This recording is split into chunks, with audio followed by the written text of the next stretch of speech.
going to be the most time-consuming project I have yet to do. Yes, I am indeed going to be listening to every single Grammy-awarded album of the year.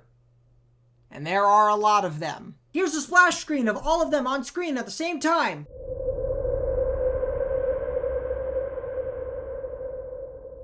What have I gotten myself into? I'm going to listen to each of them, I'm going to give my short little thoughts on them, and then I'm going to see if I would choose that winner over all of the nominees. Disclaimer, I did not listen to every single nominee. If I did that, then I would go insane by week 3. And there are already enough winners to begin with. Specifically, there are 66 winners of this award. And I know this because I counted them on this 6-fingered hand right here. Isn't that neat? Hi, this is Future Editing Andy here. I will be popping up throughout the video just to comment on things that I didn't mention in the initial recording. And something I didn't mention is I will be giving every winner that I talk about in this video a rating on if I would recommend it or not. And here are the tiers for that right here. I kind of prefer doing this over number ratings. Yeah, I'm that kind of pretentious, but it's my video and I'll rate how I want to. And I'm gonna go through all of them, so without wasting any more time, let's just get started with the winner of the 1959 Grammys. I am a soldier. Yes, who kills for Rome, and Rome is evil. I warn you, no! The winner for Album of the Year at the first Grammy Awards in May 1959 was the Henry Mancini soundtrack to the Private Eye television show Peter Gunn, which is a series I only watched for this video. Thank you, Dad, for paying for Prime so I can watch it. I find it interesting, personally, that a soundtrack won this award first over an Ella Fitzgerald album and 2 Frank Sinatra albums. Actually, I'm pretty sure Frank Sinatra was pretty much snubbed that entire night. I just looked it up, and the only award that Frank Sinatra won that night was Best Album Cover Photography.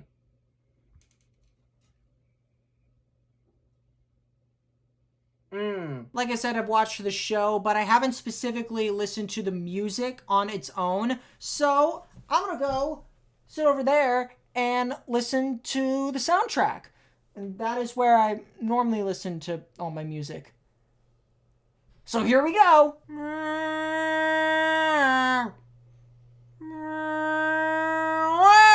Alright, I just got done listening to the music from Peter Gunn, and I like it. It's smooth, it's cool, it's collected, and it fits the show very well. Henry Mancini would, of course, go on to do soundtracks for, of course, Breakfast at Tiffany's and the Pink Panther, which we will talk about later. So this kind of jazz is his usual wheelhouse. The compositions were neat, the instruments were performed well. John Williams was actually the pianist on the soundtrack, which I found to be really cool. It fits the vibe of the show, and that's really what you want for this kind of soundtrack. I slightly recommend it. Now, would I choose it over all these other nominees? I don't know, since I haven't listened to any of them. I have heard the song Come Fly With Me by Frank Sinatra, but that's really about it. So, no comment. So kills for Rome, and Rome is evil. I warn you, no! Yeah, on Wikipedia it says 1960, but if you actually look at it, it is November 1959. 1950s Grammys were weird like that. But anyways, the winner was Frank Sinatra, Come Dance With Me, after being almost completely snubbed in the first Grammys. Looking at this track list, I don't recall any of these songs off the top of my head. And this is going to be the first full-length Frank Sinatra album I've ever heard. So yeah, this should be pretty cool. Alright, I just listened to Come Dance With Me, and it was pretty much what I expected from a Frank Sinatra album, but in a good way. Sinatra brings his signature class and charm to these songs. The instrumentation can be fun, and as per the title, there are moments where you can do a little dance. My gripe with this album, and same for most 40s, 50s, and 60s albums, is that while stylistically consistent, there's not that much to really differentiate the songs from each other. I get the same feeling out of listening to Too Close for Comfort as I do I Could Have Danced All Night, and when there's a lot of that in back-to-back tracks, the album just doesn't fully keep its grip on my attention. But I do also recognize that the idea of the album is very differently perceived nowadays than it was 60 years ago. And for what it is, it's a nice chill way to spend 30 minutes. I slightly recommend it. Out of the other nominees, the only one of these I heard was the second Peter Gunn soundtrack. And while I personally think there are more distinctly interesting moments in the second Peter Gunn soundtrack, I do prefer like actual artist albums instead of soundtracks. So really, between the Frank and the Henry albums, I could go either way. Canine crunchies can't be beat. They make each meal a special treat. Happy dogs are those who eat nutritious canine crunchies. 1961's winner was The Button-Down Mind of Bob Newhart by Bob Newhart. Now, this is not a music album. This is a stand-up comedy album, which I didn't even think could win this award considering the Grammys is music's biggest night. But you know, I'm always up for some stand-up comedy, so let's give it a listen. Ha ha ha. What else was I supposed to put here? Hi, I'm not at my usual location, but there are a lot of albums I have to get through, so I'm taking any opportunity I can. I just listened to The Button-Down Mind of Bob Newhart, which I remind you is a stand-up comedy album, not a music album. The ultimate decider, is it funny? Sure. I thought it was pretty decent. I wasn't like rolling on the floor or anything. I was just kind of like giggling to myself, you know. He thought of some decent situations with a few neat jokes to follow it up. But there are a few outdated jokes in there. Like there's a section about a driving instructor and the bad driver is specifically called a woman driver. I don't know about that one, but on the whole, I think it's okay. Now, the funny thing is, I also haven't listened to any of the other nominees, but I bet if I listened to the Belafonte, Sinatra, or Nat King Cole records, I bet I would probably choose one of those over it. It is recognized that you have a funny sense of fun. 1962's winner was Judy Garland's Judy at Carnegie Hall. If you don't count the stand-up comedy album, this is the first live album that I've done so far. And Judy Garland, I've heard good stuff, but I really only know her from The Wizard of Oz. And out of the other nominees, I have heard the soundtracks to Breakfast at Tiffany's and West Side Story, which I think both of those are pretty freaking good. Let's see what Judy has to offer. Somewhere over the rainbow are my lucky charms. I listened to Judy at Carnegie Hall and I really enjoyed it. Judy's voice is entrancing and the instrumentation can be quite enticing. There was also quite a bit of funny banter in between some of the songs that I liked. Although there was one thing that was kind of annoying. At the end of the album, there's this 3-ish minute extended orchestrated outro of Over the Rainbow. It's meant to signal that the show is ending, but it didn't just happen on the last track. It happened on the last 4 tracks. I'm guessing the audience just kept begging for an encore, but like when you're in the editing room putting the album together, I think most people would usually have the common sense to be like, hey, we don't need to hear this extended outro 4 times. But really beyond that, I recommend it. Now, for what I'm personally more drawn to, there's a kind of snappiness, but also genuineness to the West Side Story soundtrack that I really like. So me personally, I would listen to the West Side Story over the Judy record. It's also shorter. You ask for 1/3 of the Roman Empire. Put it another way.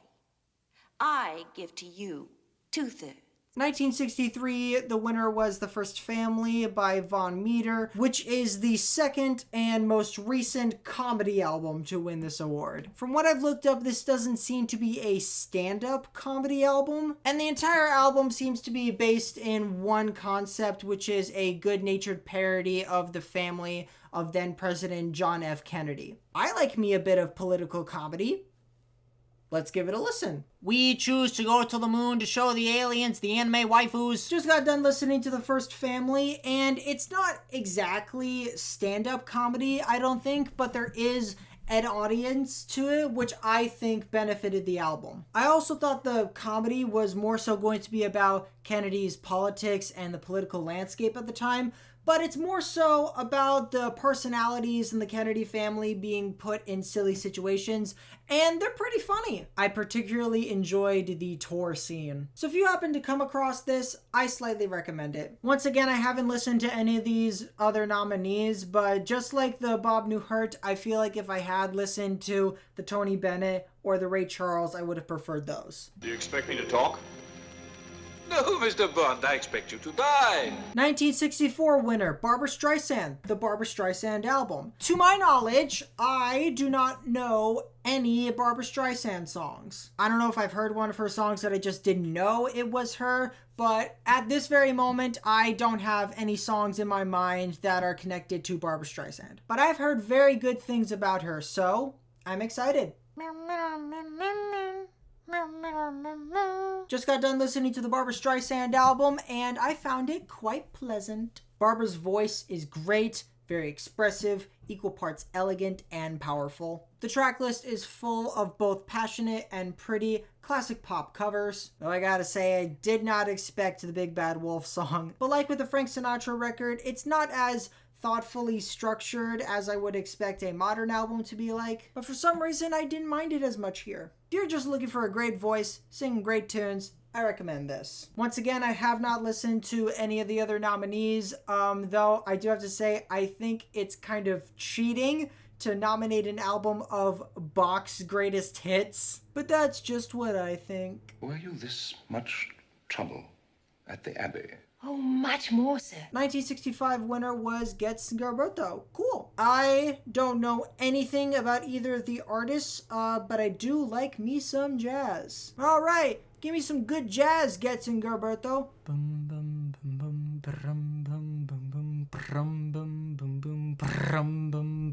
I just listened to Gets /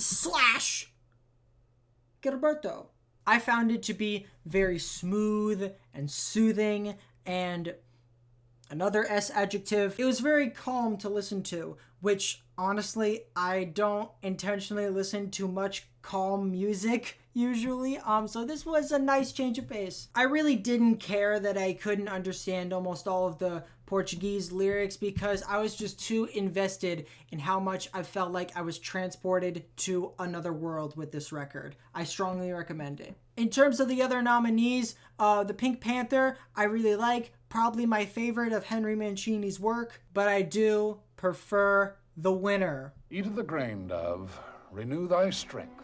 For yet another 7 days, and I shall send thee forth again. 1966 winner was September of My Years by Frank Sinatra. I'm excited to hop back into another Frank record. Out of these nominees, I have heard the Sound of Music soundtrack and Help by the Beatles. This is the first time the Beatles got nominated for this. I like the Sound of Music and Help quite a bit, so let's see how Frank fares in this matchup. How old am I? I'm 19. I listened to September of My Years and woo, this is what I'm more so looking for when it comes to an album experience. Compared to Come Dance With Me, September of My Years is way more mature. The track list contains the somber tunes of Frank pondering his identity and age. Frank was in his 50s when this album came out, and in my opinion, that adds quite a bit of weight to these themes. I especially love the songs How Old Am I and It Was a Very Good Year. Instrumentally, there's a full orchestra this time to solidify the somberness. After reading more into Sinatra's career, there seems to be a lot more conceptuality and complexity than I expected, and I'm glad I got a taste of that. I recommend this, but not if you're unwilling to be sad. Looking back at the nominees, to me, this is really a big fight between September of My Years and the Sound of Music soundtrack. One of them makes me quite sad, the other makes me quite happy, and I might just have to leave this up to editing Andy to figure out, cause heck if I can figure it out now. Wow, past me really said, I'll figure it out later. and now is later.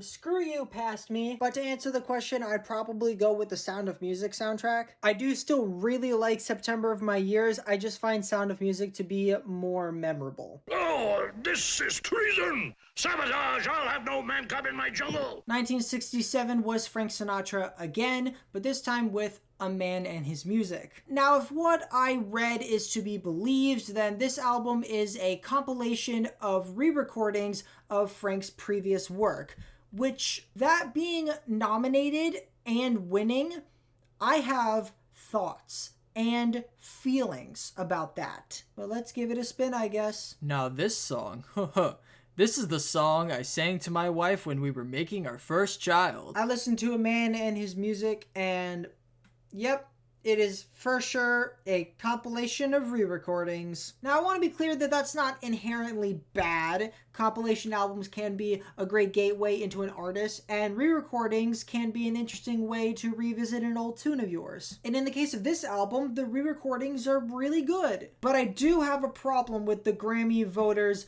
nominating and choosing a collection of older songs that they already knew were good over new material by these other artists. I personally see the Album of the Year category as showcasing new, interesting, and great material that came out in that past year, which the eligibility window doesn't follow either.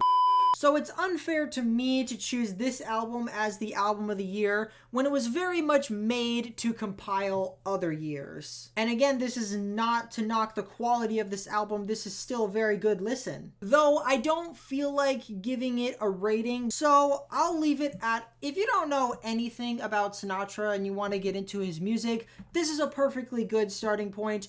But if you're searching for a more interesting album experience, this isn't quite it. But you know it is? Revolver by the Beatles. It's not even one of my personal favorite Beatles albums, but it's still great, and it's not a compilation. So yeah, instead of the Sinatra, I would have gone with the Beatles.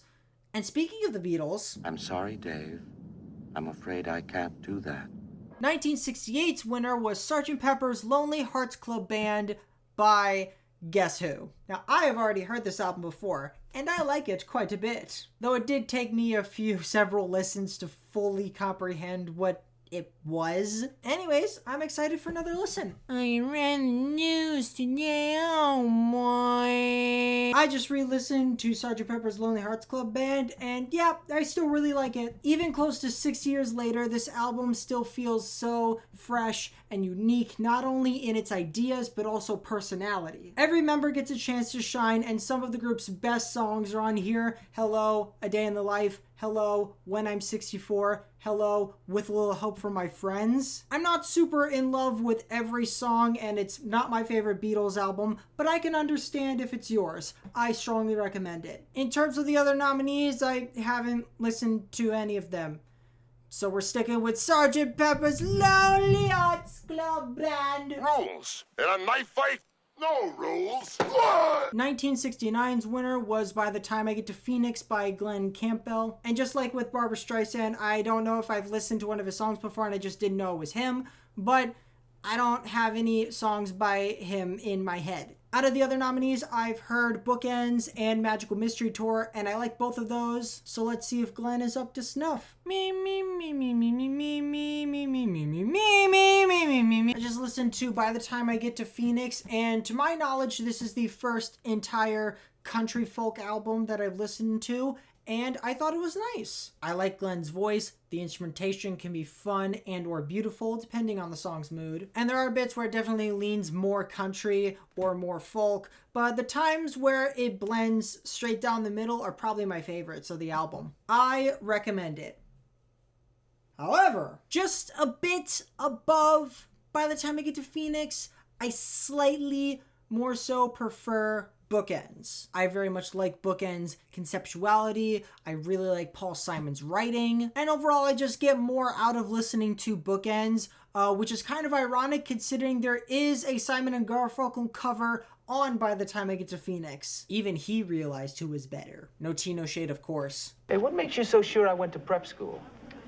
You look stupid and rich. 1970's winner was Blood, Sweat, and Tears by Blood, Sweat, and Tears. I didn't know anything about this band or this album before I did any kind of research for this video. And it's got some tough competition for me considering it beat out Abbey Road and Johnny Cash at San Quentin. Let's see if they were right on this one. Dun dun dun dun dun dun dun dun dun dun. Da-da-dun. I listened to Blood, Sweat, and Tears. This is by all means a 70s jazz rock album. The vocals were pretty intriguing, the melodies and riffs were neat, there were points where the instruments went and that was pretty cool, but I gotta say, it didn't fully entice me. Like, I could appreciate the musicianship, but it didn't fully grab my attention the entire way through, even with the 11-minute track Blues Part 2. When I was listening to it, I thought it was pretty cool, but I'm probably never going to listen to it again. I think it's okay. Now, on the other hand, Abbey Road is my favorite Beatles album. I think it houses some of the best songs ever written, not to mention that masterful medley in the back end. So shocker, I very much prefer the Beatles record.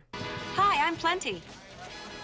But of course you are. 1971 winner was Bridge Over Troubled Water by Simon & Garfunkel. This one I've heard before, and I really like it. The only other one of the nominees I've listened to is Elton John's self-titled. Can't say I've compared these two albums before, but I'm gonna have to for this, so let's take a re-listen. Celia, you're breaking my heart. Hello, once again, this is not my normal space. I'm actually states away from my normal space so that I can go see Metallica. Acting like a maniac!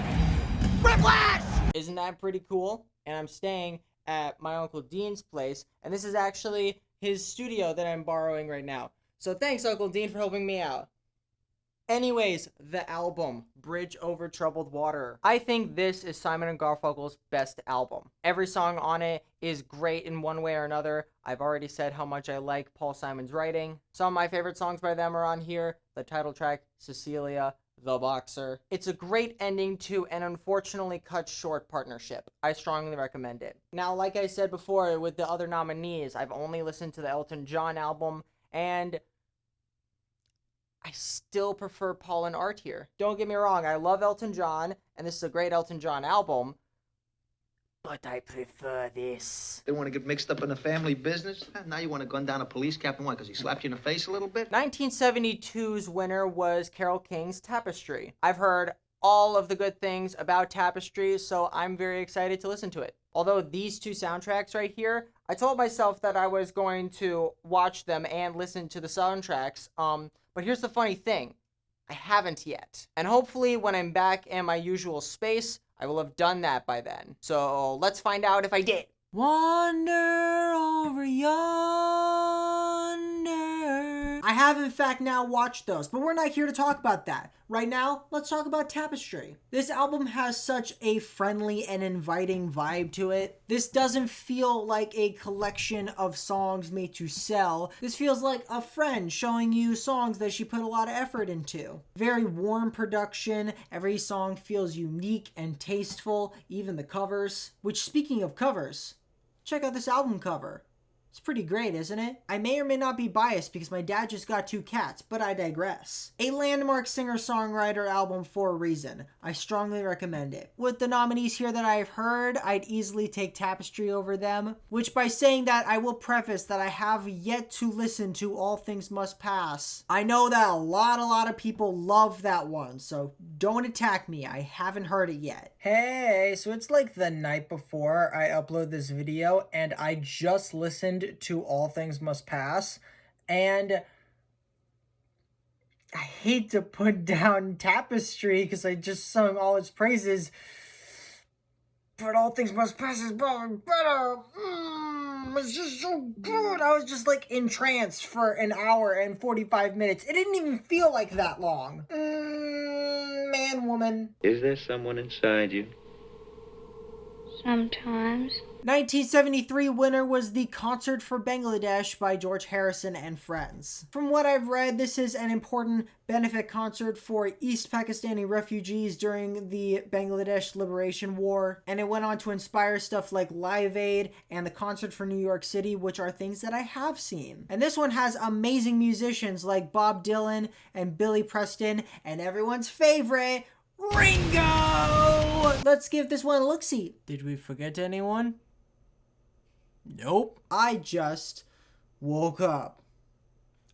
But I also just listened to the concert for Bangladesh. And yeah, it's a great live performance of some great songs. A bunch of George Harrison songs, solo and Beatles, some Bob Dylan songs, a few others, and one that caught my eyes was the opening Long Indian song that I thought was very interesting and a cool listen with my eyes closed. I very much appreciate the amount of musicians on the stage. Billy Preston is a treasure. Leon Russell's voice is ear-capturing. George and Eric Clapton's solo off during While My Guitar Gently Weeps was fun. And of course, Ringo! This was also something some are going to be horrified by. My first taste of Bob Dylan. And I liked his set. Overall, a great show from great artists for a great cause. I strongly recommend it. The concert film, specifically, if you can find it, which is what I watched, and I also think it's great. The only other nominee out of this I've heard is Jesus Christ Superstar, and I'd prefer the concert for Bangladesh. I also think it's really funny that Jesus Christ Superstar lost twice. Take that, Jesus. Gotta move all these people out of here. Oh, now, just how bad is it? It's a fire, mister, and all fires are bad. 1974's winner was Stevie Wonder's Intervisions. From what I've heard of Stevie Wonder, I like him. A song here, a vocal feature there. Have not heard a full Stevie Wonder album yet, but that is about to change now.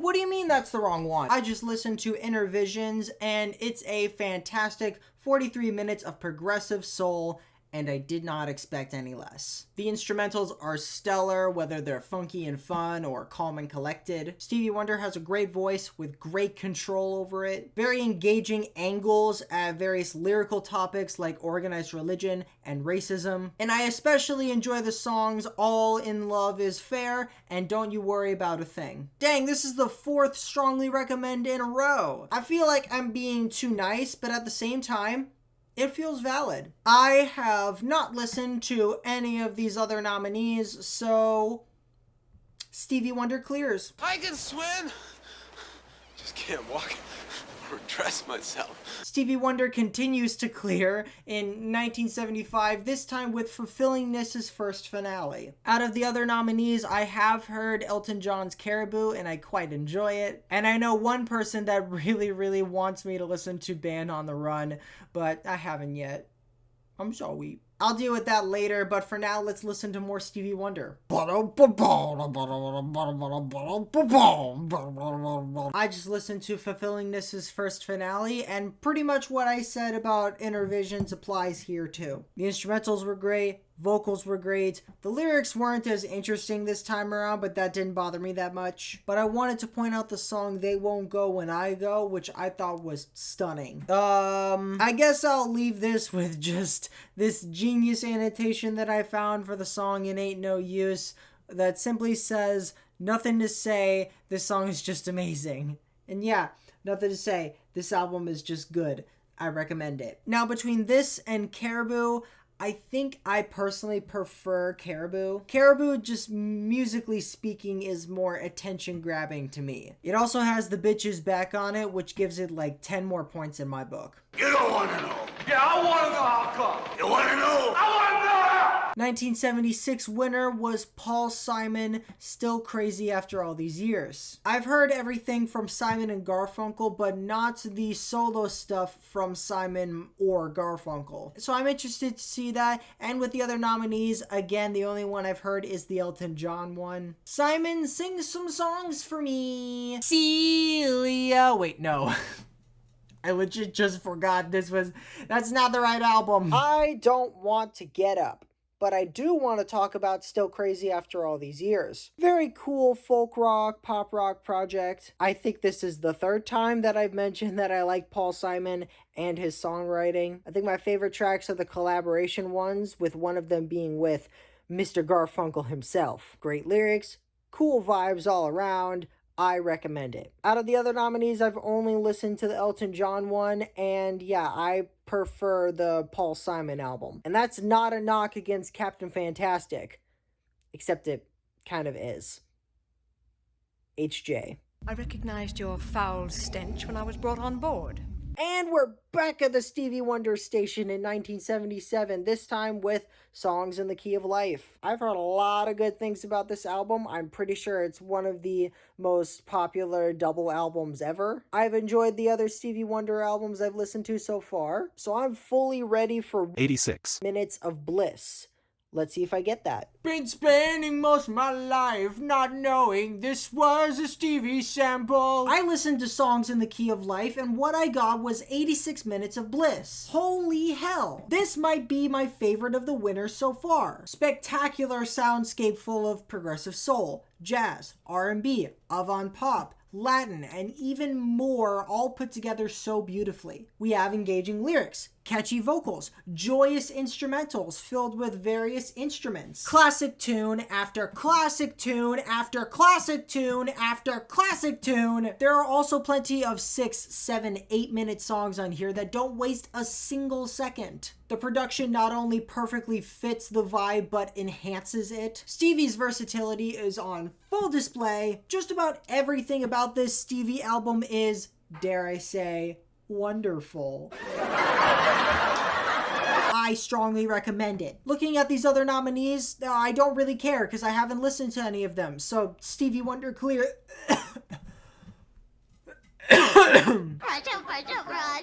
Do I have a toothpaste? Brush, knocks out DK germs fast. 1978 winner was Rumors by Fleetwood Mac. Heard a lot of great things about Fleetwood Mac, heard a lot of great things about this album in particular, and I have heard one song off it, The Chain. With these other nominees, I've heard almost all of them, just haven't heard that James Taylor record. Now let's see if Rumors lives up to the rumors. Run in the shadow, no one runs through this hedgehog.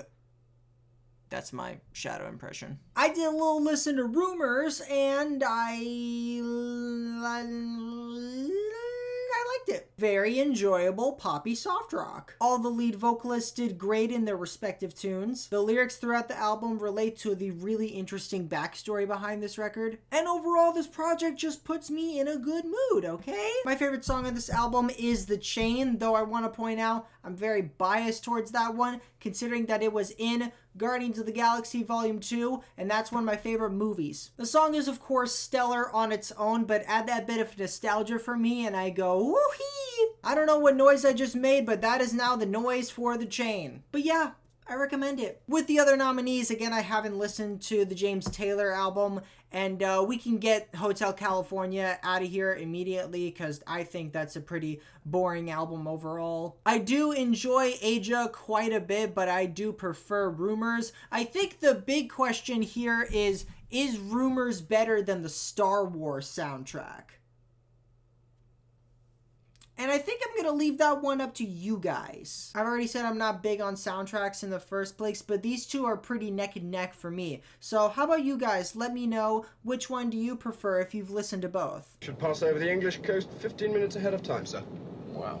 With this load on our back, that's good going. Speaking of soundtracks, 1979's winner was the soundtrack to Saturday Night Fever, a movie that I am just about to watch for the first time. Staying Alive is on here, and of course I know and love that song. But off the top of my head, I don't recall anything else from this soundtrack. And I don't believe I've seen any scenes from this movie yet. So let's give it a whirl. Imagine if you're at a funeral or something and the Bee Gees just jump out of the bushes and they're like, "You should be dancing, yeah." Well, that was one of the movies of all time. But let's talk about the soundtrack. I'm not really sure how to consider it as a whole. Like when I talk about soundtracks for things like Peter Gunn or the Pink Panther, those soundtracks are entirely comprised of songs that were specifically made to enhance the scenes they were for. And this does have stuff like that in the form of lengthy disco instrumentals for the dancing scenes, but it's mostly comprised of, at the time,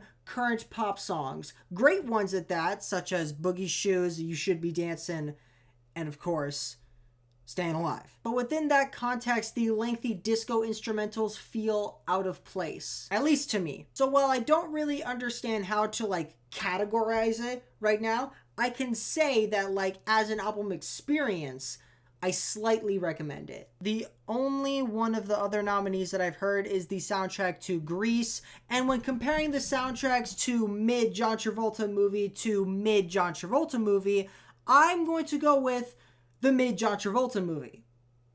That being Saturday Night Fever. I'm not sure if this is an unpopular opinion, but outside of Summer Nights, I think it's called, I didn't really care for the music in Grease. Whereas Saturday Night Fever has Staying Alive on it. And if you don't vibe with that song, are you even human? I love you.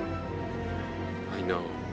Going into the 80s, the first winner from 1980 is 52nd Street by Billy Joel. I have heard this album. I've heard all of Billy Joel's music. I love a lot of it, and I've actually seen him live. Pretty good crowd for Saturday.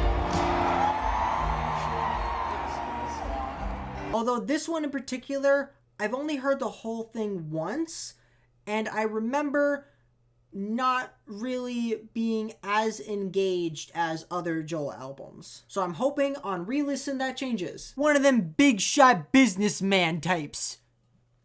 Is that how New Yorkers talk? After re-listening to 52nd Street, I do think of it much more highly now. Master of melody Billy Joel is, as usual, very fiery and passionate. Instrumentally, this album has a lot more jazz layers than what he usually does, and as I've said before in this video many times, I like me some jazz. Pop rock anthems, emotionally engaging ballads, and fun little crazy tunes are what make up 52nd Street, and it works really well. As a whole, it's not my favorite Billy Joel tracklist, but it's still a pretty great one. I recommend it. In terms of the other nominees, I haven't heard any of them, though I've heard a lot of people say good things about Breakfast in America. I don't know. I'm making this up as I go.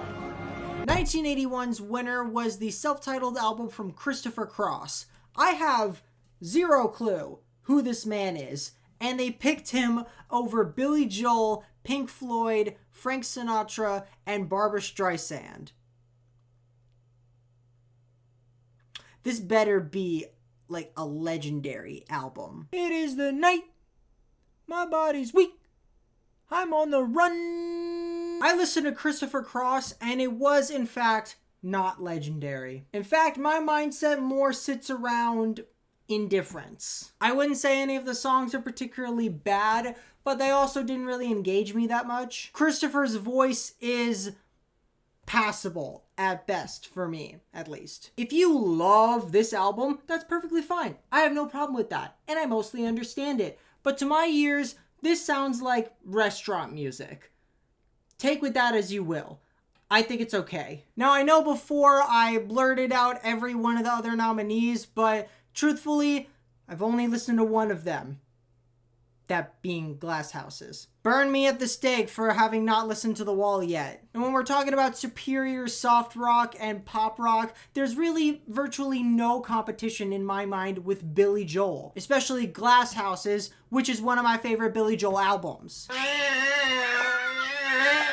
1982's winner was John Lennon and Yoko Ono's Double Fantasy. Now, I have listened to this album before, and I remember liking it. However, this album winning feels kinda suspicious. A little sus. Because Double Fantasy was the last John Lennon album released before he was murdered. So that alone disturbs my brain in this weird spot that makes me think, did they actually pick Double Fantasy because they thought it was better than all the other nominees? Or because of sympathy for John Lennon's death? That's just a thought I had that I thought I should share. But anyways, let's move on to talking about the music now. Hi guys, I'm John. This is my girlfriend Yoko. I re-listened to Double Fantasy, and I think it's good. I liked the separation of the John Lennon and Yoko Ono songs, and just the overall sequencing of the album I thought was pretty great. John's songs are very compelling, whether they're rocking or relaxing, and I also quite enjoyed Yoko's contributions. Her songs are admittedly a little weirder than John's, but remember everyone, weird doesn't automatically equal bad. I pretty much feel the same way about it as I did when I first listened to it. That being, I recommend it. The only other one of the nominees I've heard is the Steely Dan album, and I prefer the John and Yoko album. 1983's winner was Toto 4 by Toto. Their song Africa is on this album, which I'm pretty sure everyone's heard. And I enjoy it just fine, so I'm mostly expecting an album of that, really. Although it is up against Tug of War, which is my favorite Paul McCartney solo album. And I have not listened to the Nylon Curtain in quite some time. Let's see how they fare against each other. Toto, I know we're not in Kansas anymore, but we're definitely not in Africa. I'm wearing a jacket in August. That has nothing to do with the music, I just wanted to point that out. But I listened to Toto 4 and I didn't really care. I don't know what the Grammy voters heard 40 years ago, but to my ears, this just sounds like the most middle-of-the-road, passable hard rock. It did not really keep my attention outside of Rosanna and Africa, which are the opener and the closer, respectively. Granted, those songs are good, but taking into account the entire album, which includes what's in between those two, I don't really recommend it. With the other nominees, yeah, I prefer the Paul McCartney album. I just find there to be a lot more flavor in Tug of War than Toto 4, and also the Nylon Curtain. There are 2 dead people down here! There are gonna be 2 dead people in here! Toto actually keeps winning in 1984, but this time not as the main artist, but as one of many backing bands on Michael Jackson's Thriller. Of course, Thriller, legendary pop album. I'm pretty sure it still is one of, if not the best-selling album ever. I'd be surprised if you haven't listened to it yet, because I, a simpleton that hasn't even heard The Wall yet, has heard Thriller. I've actually heard it quite a few times, and I liked it all those times that I did listen to it, so I'm pretty much expecting that this time around too. Darkness falls across the land. The midnight hour is close at hand. Fair use laws soon to be broken. By greedy corporations unspoken. I re-listened to Thriller and, yep, it's still Thriller. The wide range of instrumentalists and vocalists on this album are fantastic. Quincy Jones' production is one of a kind. And what else is there to say about Michael Jackson himself? Good and bad. I'll tell you something about the songs though. There are songs here that have rightfully earned their place in pop royalty, like the title track, Beat It, and Billie Jean. But in my opinion, there are also songs on here that are not that. Like Human Nature and the Paul McCartney collaboration, The Girl Is Mine, which I actually find to be kind of cringe, bruv. Is it the best thing ever? I don't think so. It's not even my favorite Michael Jackson album. But I'd say it's definitely earned its place as an album for the ages. I recommend it. In terms of the other nominees, I have heard the Flashdance soundtrack, which, meh, as well as the Billy Joel album. Compared to Thriller, I think Innocent Man is way more consistent within its quality, that being top-notch. It's one of my favorite Billy Joel albums. I prefer Innocent Man. And if you think what I just said is a crime against humanity, I'll have you know that I took a criminal justice class in college, and I don't think that one is on the books. But you're so thin. Winner for 1985 was Lionel Richie's Can't Slow Down. I have always heard the name Lionel Richie, but I can't personally recall a Lionel Richie song. But I do recall that I have heard collaborations with him and other artists that I've listened to. Can't say I've heard about this album in particular, so what better way to learn about it than diving headfirst into it? Hello? Can you please open up the door? I want to see the kids, Cassandra. I just listened to Lionel Richie's Can't Slow Down. I would describe this as consistently solid. Vocals are solid. The tunes are solid. A bit drawn out for my liking, but it's whatever. Hello is probably my favorite song here, not to be confused with the Adele song, Hello. I enjoyed it enough to say I slightly recommend it. Now, on the other hand, I thought that Purple Rain was spectacular. One-of-a-kind artist with a one-of-a-kind band making a one-of-a-kind album. The movie is another discussion, though. Well, if you were directly above him, how could you see him? Because I was inverted. 1986 winner was Phil Collins with No Jacket Required. Phil Collins, of course, the artist behind the iconic Tarzan soundtrack. Or at least that's what I know him for. He may or may not have been in some rock band or whatever. What was the name of it? Genius? I'ma stop fooling around now and just listen to the gosh dang music. I wanna know, please show me something else that Phil Collins did. I just listened to No Jacket Required.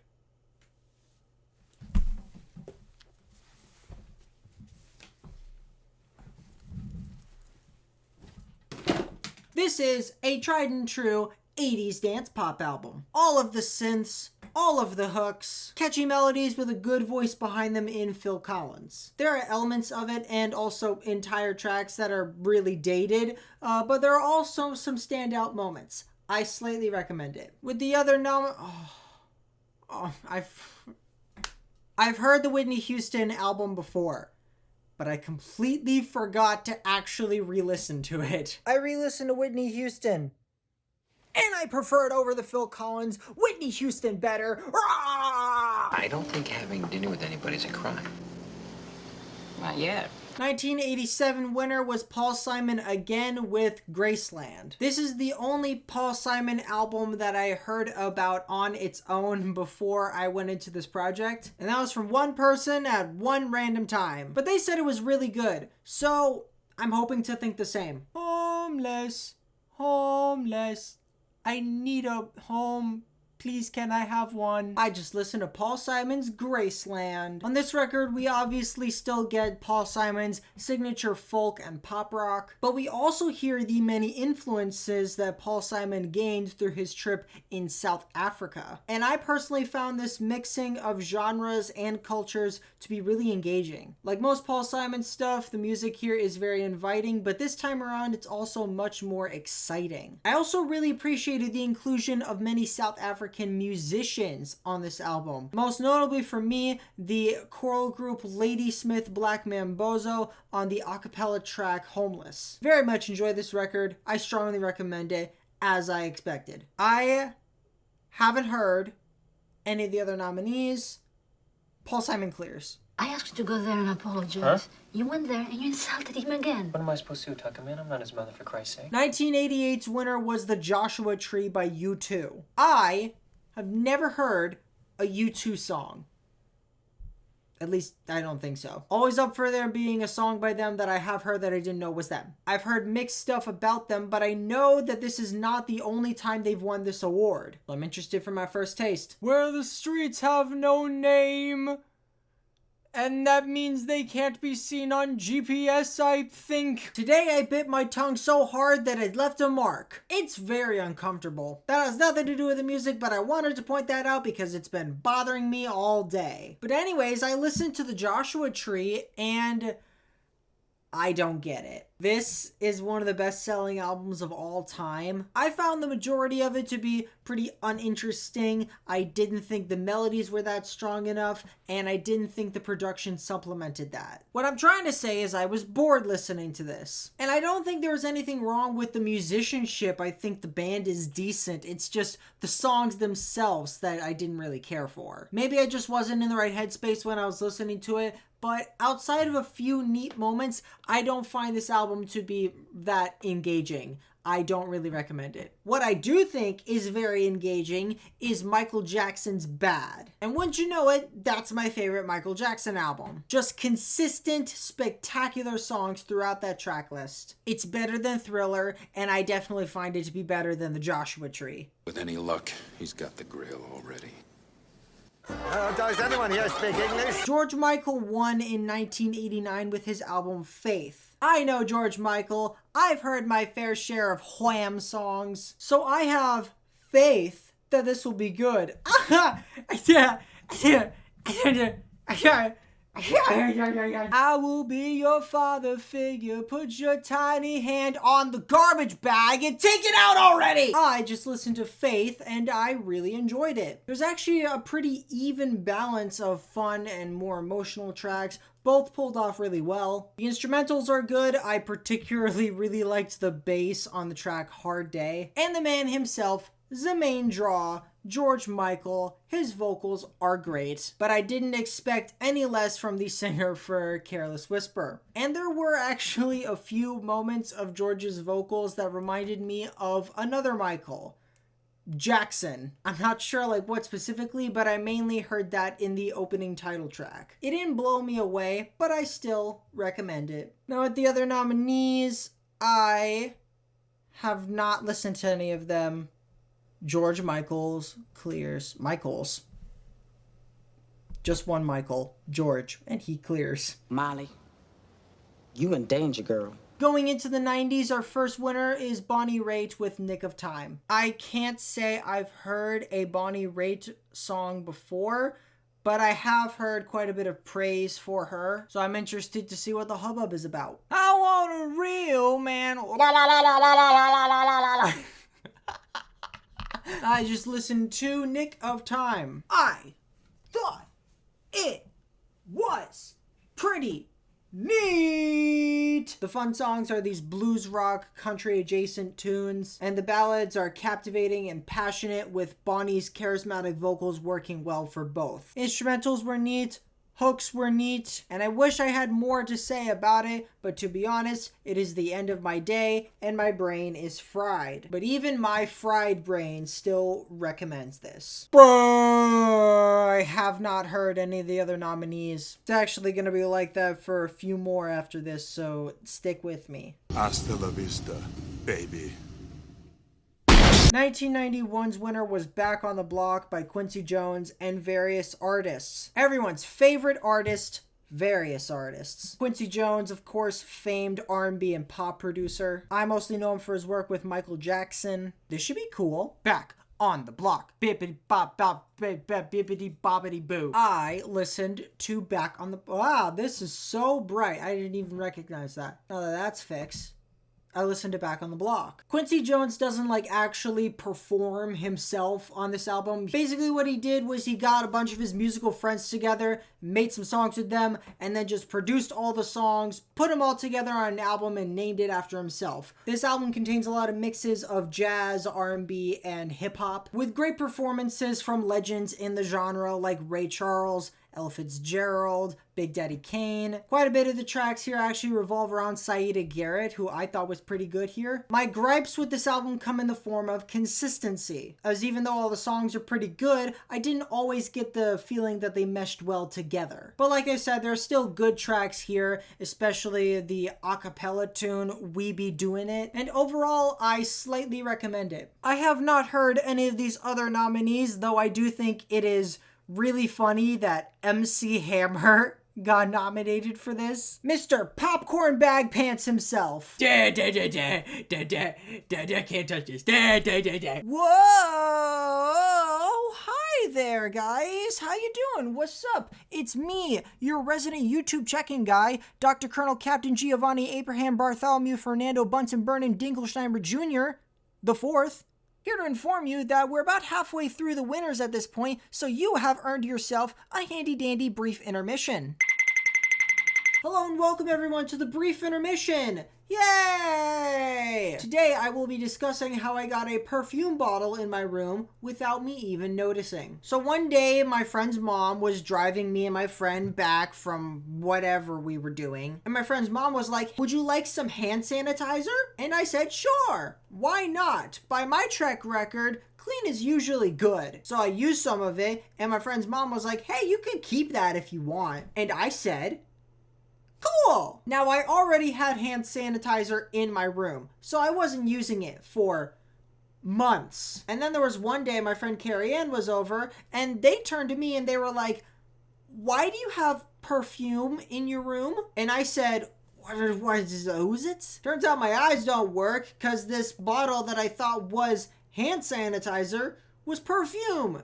the entire time. And that is the story of how I obtained this perfume bottle without even knowing it was perfume. And now I'm in this weird scenario where I'm probably not going to ever use it, but I don't want to get rid of it because it's too funny to me. This concludes the brief intermission, and now let's go back to the music. Jafar, he's our man if he can't do it. Great! Natalie Cole, daughter of Nat King Cole, won in 1992 with her covers compilation of her father's material entitled Unforgettable with Love. A covers compilation is winning this award now. Granted, in this context, a very meaningful covers compilation, but still, a covers compilation, and Nirvana didn't even make the list. But for now, let's hear the continuation in the Cole family. Mona Lisa. Gal to gal right now, did you like the song that my dad made for you? I listened to Unforgettable with Love, and yep, that sure was a compilation of covers. Beautifully done covers, don't get me wrong. Natalie, like her father, has an outstanding voice, and the version of the song Unforgettable on this album was unbelievable. So within the context of this being a tribute to her father, I recommend it. But personally speaking, I'm not very drawn to covers compilations. So even though I haven't heard the other nominees, I have to disagree with choosing this as the winner. Kind of similar to that Frank Sinatra compilation that won, where the voters already knew that the songs on that track list were fantastic, so why even bother bringing attention to newer material? And before you even knew what you had, you patented it and packaged it and slapped it on a plastic lunchbox, and now you're selling it. You want to sell it. Well, 1993, Eric Clapton with his MTV Unplugged. If you aren't aware, Unplugged was this series on MTV where they got these artists or bands to play a bunch of their songs within an acoustic set as opposed to an electric. That's why it's called Unplugged. Do you get the name now? Now, admittedly, I've heard very little Eric Clapton. So this is going to be my first exposure to the vast majority of these songs. Let's see how it goes. For some reason, I always thought Layla was pronounced Lila.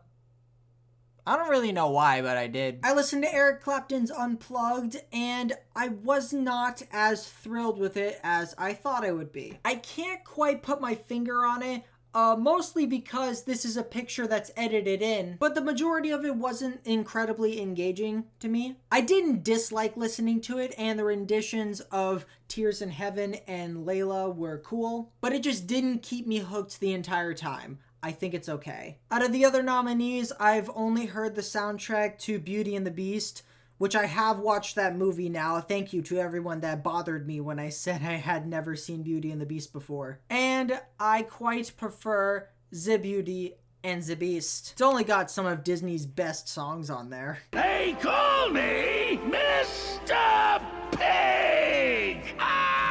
1994's winner was the Bodyguard soundtrack, with the majority of it helmed by Whitney Houston. I've listened to all of Whitney Houston's albums, but I have not seen this movie yet or heard the soundtrack, though I do know Whitney's iconic cover of I Will Always Love You is on here. So the soundtrack's already got quite a few points already for me. Let's see if it can get some more. And I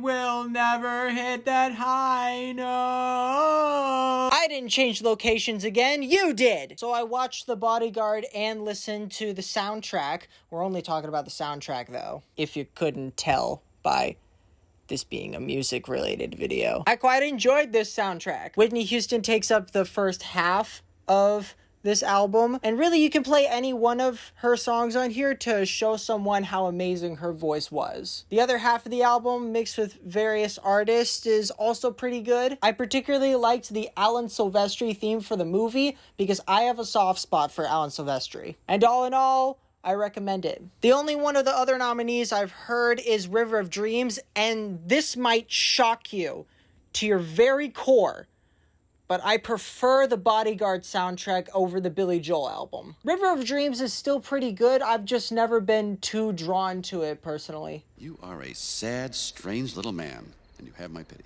Farewell. 1995's winner was the MTV Unplugged for Tony Bennett. I've heard quite the ruckus about these nominees in particular. Like, I'm not sure who listened to the Three Tenors in concert 1994 and was like, yeah, that's one of the best albums of the year. But anyways, we're not talking about the Three Tenors, we're talking about Tony Bennett. So let's listen to him. This next song is a great song written by my friend Kevin Anderson. Me and Kevin go back. You know, we met in the summer of '69. I listened to Tony Bennett's MTV Unplugged, and I know there are going to be people upset when I say this, but I prefer this to the Eric Clapton Unplugged. Maybe that's because I find Tony to be more charismatic, both as a vocalist and a performer. Maybe it's because I was more into the tunes played here. I didn't adore everything, but I didn't dislike anything either. Maybe it's because the show had a surprisingly consistent and steady flow to it. Like, this is a 70-minute acoustic live album of jazz show tunes, and I can't say I was bored listening to it. Or maybe I was just in a better mood listening to this. I don't know, man. I liked it. I recommend it. Now, I know I was talking smack about the Three Tenors before, but I actually haven't heard that specific album, and I haven't heard the other nominees. Yeah. Welcome to Earth. 1996's winner was Alanis Morissette with Jagged Little Pill. Heard a lot of stuff about this album. Heard a lot of good stuff about this album. Funny thing, even though I have not heard this album yet, I still have a funny anecdote about it. I do this thing every December where I ask my friends and family to give me albums to listen to. And one year, my chorus teacher gave me the soundtrack to the Jagged Little Pill Broadway musical. So a lot of these songs I heard the Broadway version first. But I haven't heard that soundtrack in years at this point, so I don't really remember. So it's gonna be like listening to the songs new all over again, but this time, the original. I think I've been having problems with my colon. Ma'am, I am not your doctor. This is a Wendy's. I listened to Jagged Little Pill and I thought it was very interesting. I found the majority of this alt-rock album to be very striking and captivating, but also very personality-filled and distinctive. Her voice fit well with the music. I really liked the tunes, although I was much more hooked on the first half than the second half, but there weren't any bad songs on the album. I recommend it. The only album I've heard out of these nominees is the Hee Hee album, but the problem with the Hee Hee album is that only half of this album is the studio album portion of it. The first half of it is the greatest hits album with Billie Jean and Bad and Black or White and all the big hits. Now, I don't normally partake in talking to dead people, but Michael Jackson, why did you do that? You could have just had a studio album and a separate greatest hits album, two different sources of revenue, but no, you had to compile it into one thing. Why did you do that to me? So if we include the greatest hits portion of it, of course I prefer History, but if we disregard the greatest hits portion, I prefer Jagged Little Pill. Have you read through the inspection queue? Of course. Anyway, we don't have any lights. We're Americans. Right, come along. 1997's winner was Celine Dion with Falling Into You. I, of course, heard of Celine Dion, but I have not heard much of her stuff. And the only songs that I can pinpoint to her in my mind right now is that one song from Titanic and that one song from Deadpool 2. So let's see what the Titanic Deadpool 2 lady has to offer. All by yourself. Too bad, so sad. Before I pressed record, I noticed that there was toothpaste in my hair. And I have only a slight idea of how that happened. Anyways, Falling Into You, it's pretty good. Of course, when we're talking about someone referred to as the queen of power ballads, we're gonna get an album full of power ballads. And they are dang good power ballads. And of course, Celine Dion's passionate vocals fit very well with them. Every track fit pretty well together, even the covers on here. I'd say I'd recommend it. Out of the other nominees, I've only heard the Waiting to Exhale soundtrack, and I find Falling Into You to be more consistent, so I'm gonna go with that one. Yo, I just listened to that Fugees album, The Score, and I am preferring The Score now. Great beats, great flows, great commentary. I just overall find it more interesting than the Celine Dion album. He's gonna shoot you.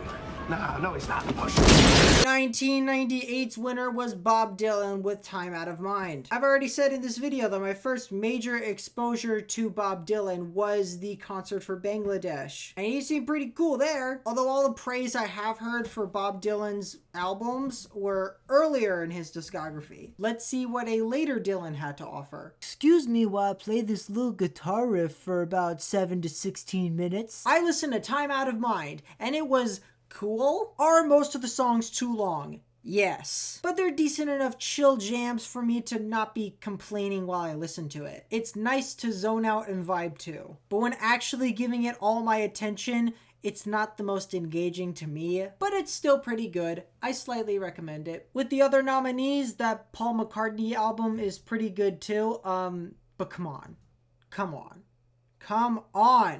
OK Computer, one of the best and most influential alt-rock albums ever. Fantastic track list, some of Radiohead's best songs. I definitely prefer the Radiohead album. You mean I get to come with you in your starship? 1999's winner was The Miseducation of Lauryn Hill by Lauryn Hill. I know I've said this already, but I have truly heard all of the praise for this album in particular. And I've always been interested in it, considering this is the only solo released by Lauryn Hill. Very excited to get educated on this miseducation. I listened to The Miseducation of Lauryn Hill. Wow.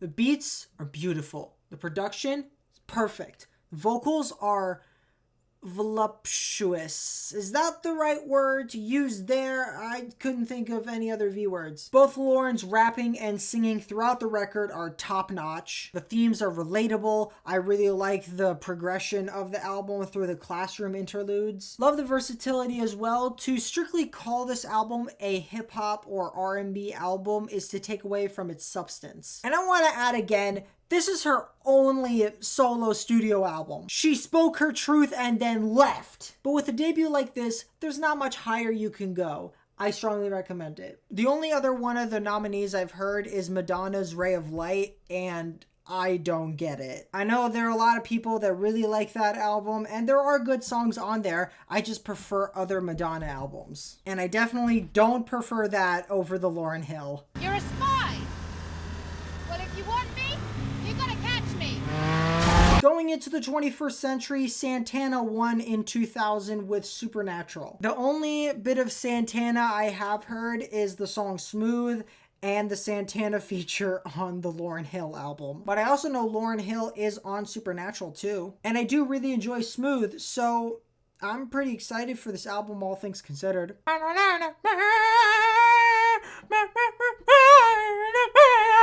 I just listened to Supernatural while on a walk. Why didn't I think to do this before? I thought the album was cool, but not great. Almost every song on here is pretty jammy, and I don't mind a good jam, but I'd also appreciate something more concise to spice things up, especially within an album as long as this, which, by the way, Grammys, what's up with the 70-some minute albums recently? Album is also packed with guest stars, which can range from people like Rob Thomas, Lauryn Hill, and CeeLo Green, which I thought were pretty great, to stuff like Dave Matthews Band, which on their track in particular, that's just a Dave Matthews Band song, and I didn't really care for it myself. Carlos is also great on guitar, and overall, I'd say I slightly recommend it. I have not listened to the other nominees, so Smooth featuring Rob Thomas.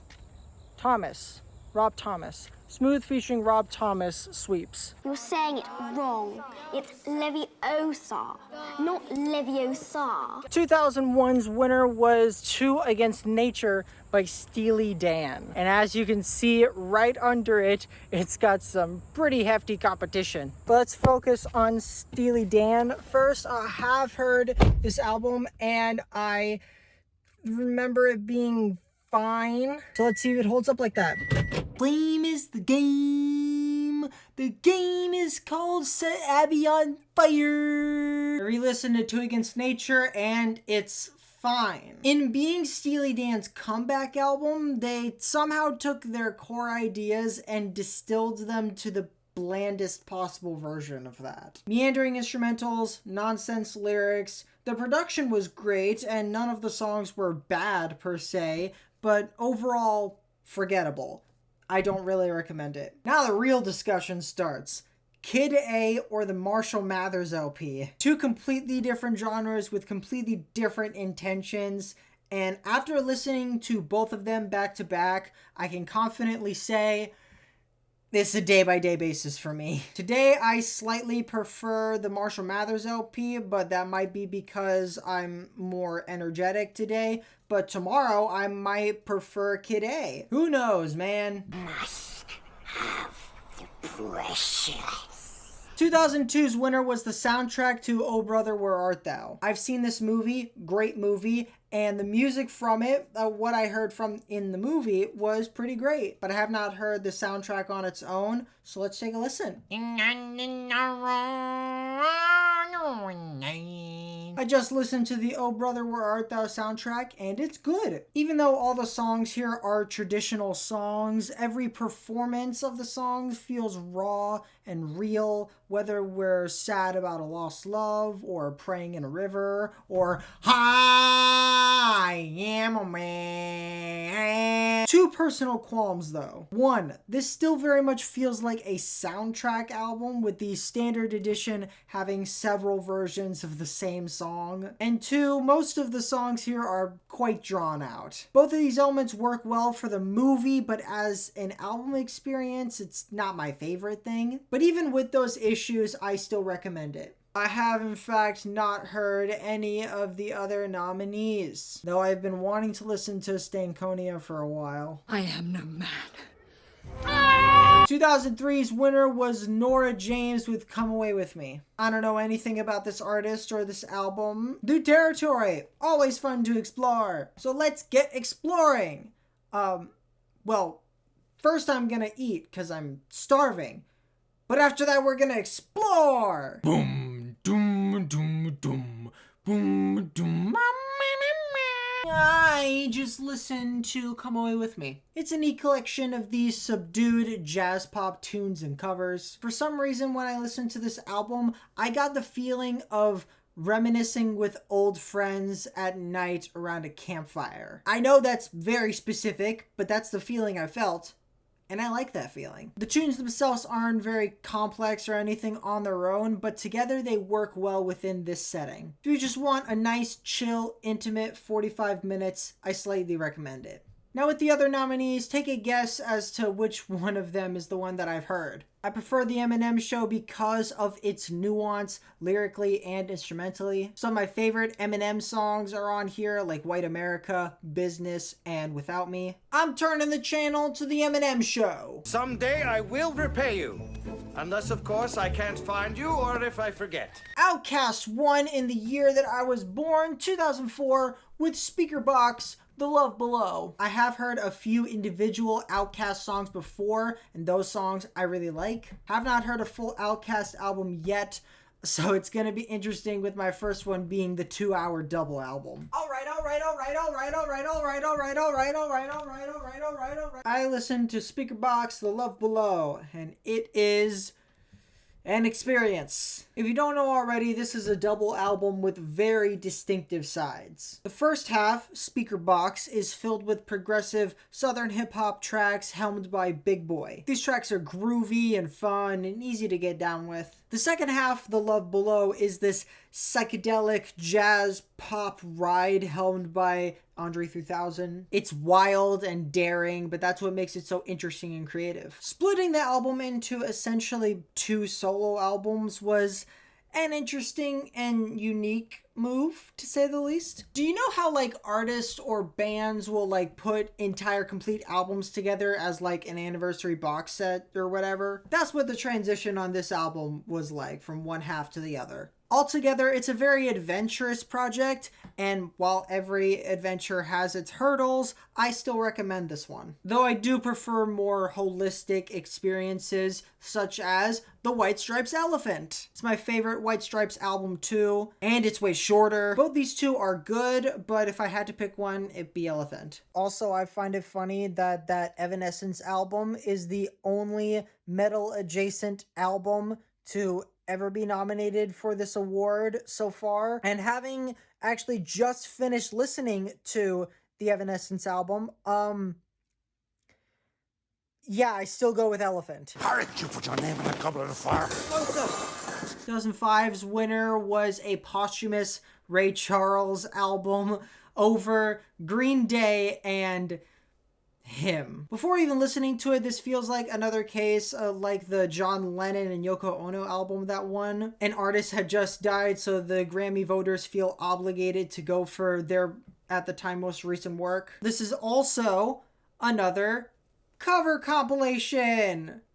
Hooray! At least from what I've read. I'll see what it is when I listen to it. I guess in preparation for this one, Ray Charles hit the road to find all the collaborators. I'm down here now, and I just listened to Genius Loves Company, and when you know it, it's a covers compilation. Once again, good covers. Ray Charles was a one-of-a-kind artist, and there are a lot of high-class features on this album, with some of them even being the original artist from the original song. I particularly enjoyed the version of Sorry Seems to Be the Hardest Word with Elton John. However, it's just not fair to put this album up against other newer material at the time. With Ray Charles just dying at the time, so there's the need to commemorate him some way, as well as it being a covers compilation, so they already know the songs on the album are really good. For Pete's sake, there's an Over the Rainbow cover on here. And it's for that reason that I'm not going to give this album a rating.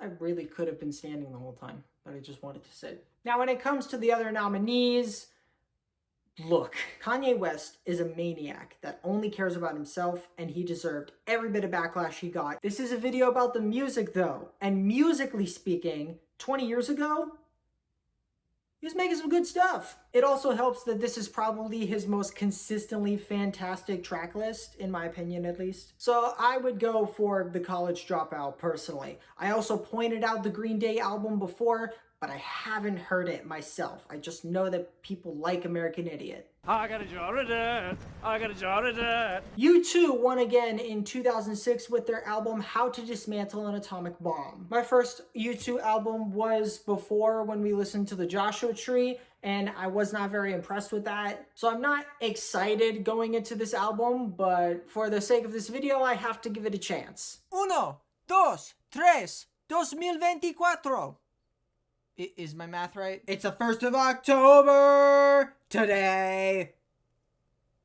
Go check out the band. Anyways, I listened to How to Dismantle an Atomic Bomb. 0 out of 10, it was not a comprehensive tutorial on how to dismantle an atomic bomb. How will I get my house to not blow up now? Jokes aside, I did find this one more engaging than the Joshua Tree, but not by much. There were tracks here that I found myself getting into more, especially Vertigo, but the deeper and deeper I got into the album, the more my brain started to turn off again. Maybe it's just U2's style that doesn't really interest me much, or maybe I'm just a hater, I don't know. Either way, I think this is okay. With the other nominees, this Paul McCartney album is good, but not great.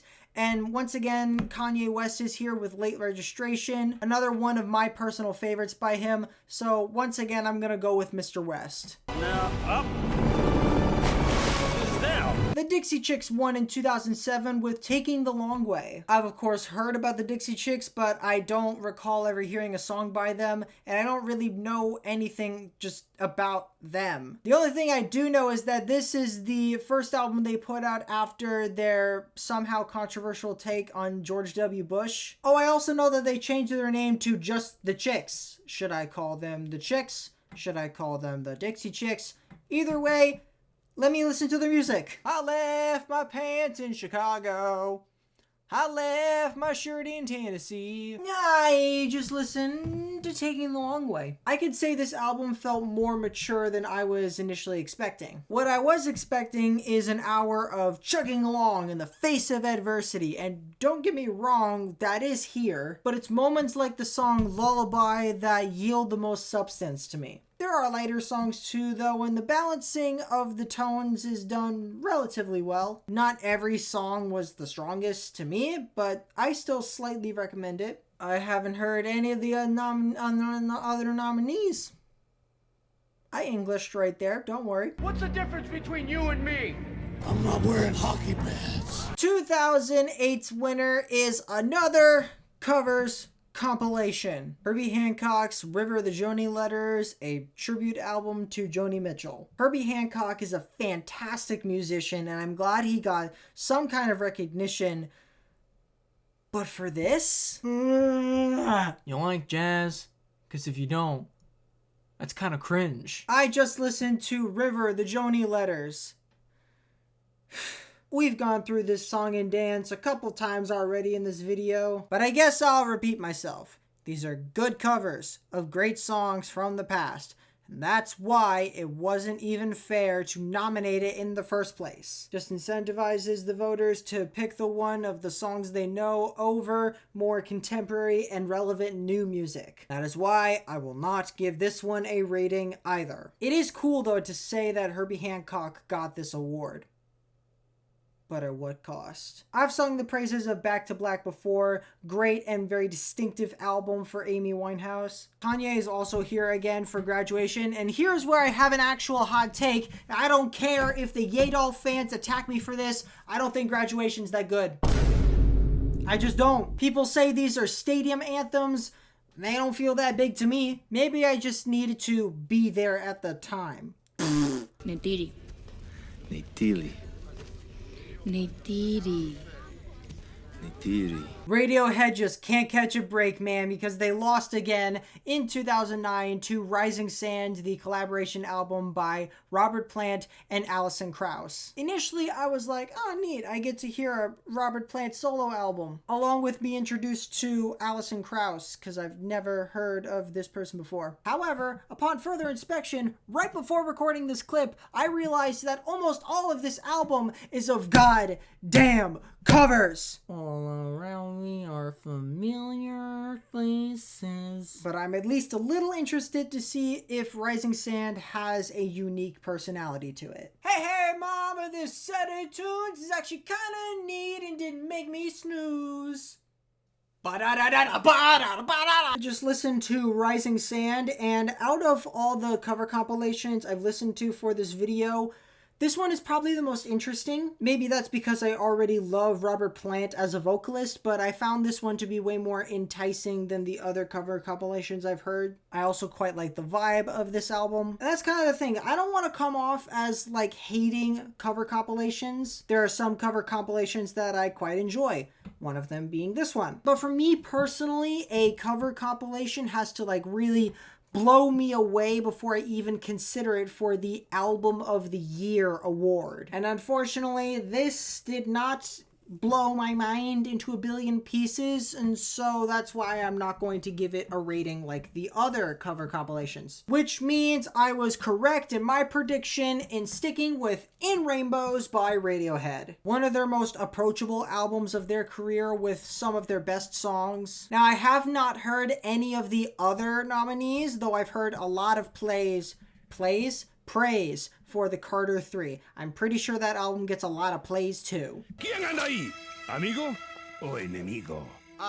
Amigos. We're all amigos. 2010 was the first year that Taylor Swift won this award, and it was with Fearless. I have in fact heard this album before, and I remember it being one of my favorite Taylor Swift albums. Man, with an album called Fearless, I better be ready to fight a bear after listening to it. I don't think Taylor Swift is ever gonna beat the crazy girlfriend allegations with a song literally called You Belong With Me. I just re-listened to Fearless, the original version. So sorry, Taylor, I did not listen to your version, although let's be honest, you're a multi-millionaire. I think you'll survive. I still think this is a pretty good album, though it's not Taylor Swift's most amazing collection of songs. However, her biggest strength has always been her storytelling, singing about relatable experiences to not just young girls, but even I, as an adult man, really connected to a song like 15. Although I do prefer other Taylor Swift albums, I still slightly recommend this one. Though unfortunately, I do not feel like I can fight a bear. In terms of the other nominees, I have not heard this Dave Matthews Band album,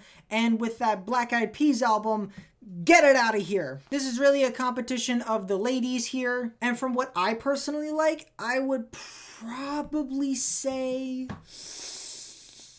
leaning towards Gaga. To blow it up. Boom. Boom. Wicked. Arcade Fire won in 2011 with The Suburbs. I've heard of Arcade Fire, but I have not heard any of their music, and I have not particularly heard anything about this album. I guess there's nothing better to do than to jump straight in! Imagine listening to The Suburbs in the suburbs. That's the joke. Please laugh at my joke. We're back here now, and I just listened to The Suburbs, and it was decent. I really enjoyed the lyrical content and eventually got with the vibe, but I can't say it was very attention grabbing the entire time. At least to me, but maybe there's a little fatigue starting to set in after listening to over 50 albums for this video. Or maybe I'm just tired. I did go to sleep late last night. Bob, this is Bob, by the way. Bob, can you tell me how to not be tired? Is mayonnaise an instrument? What were we talking about? Oh yeah, The Suburbs. I slightly recommend it. If I was one of the voters, I would have gone with the Fame Monster, and if that wasn't there, I would have probably stuck with The Suburbs too. The only other one I've heard is the Eminem album, and that one's just not it. You people are so petty and tiny. Powerhouse voice Adele won in 2012 with 21. I have heard this album before, and I remember it being really good. You know, the first line of the first track talks about like starting a fire in my heart. Bird! Start a fire in my heart with Adele. I'm riffing right here.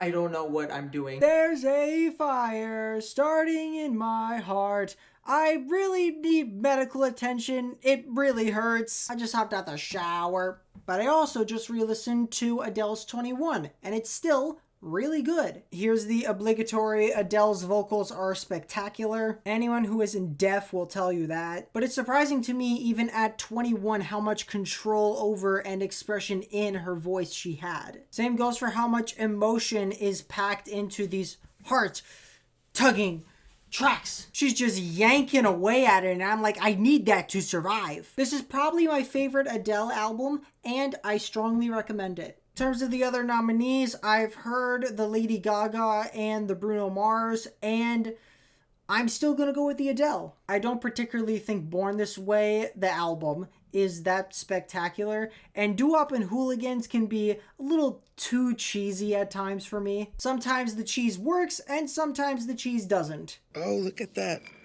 I've been impaled. 2013's winner was Mumford & Sons with Babel?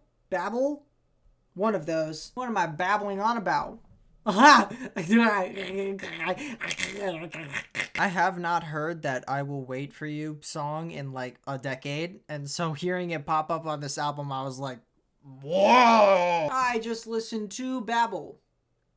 That's how it is, right? To me, at least, this album feels like it has two modes. Sometimes those modes overlap, but most of the time they stay separate. Mode 1. The adventurous group of protagonists travels throughout the land while bonding along the way. Mode 2. The big emotional song at the end of this series where the characters reminisce on all the adventures they had together. Granted, I'm feeling a little more cheeky tonight than usual.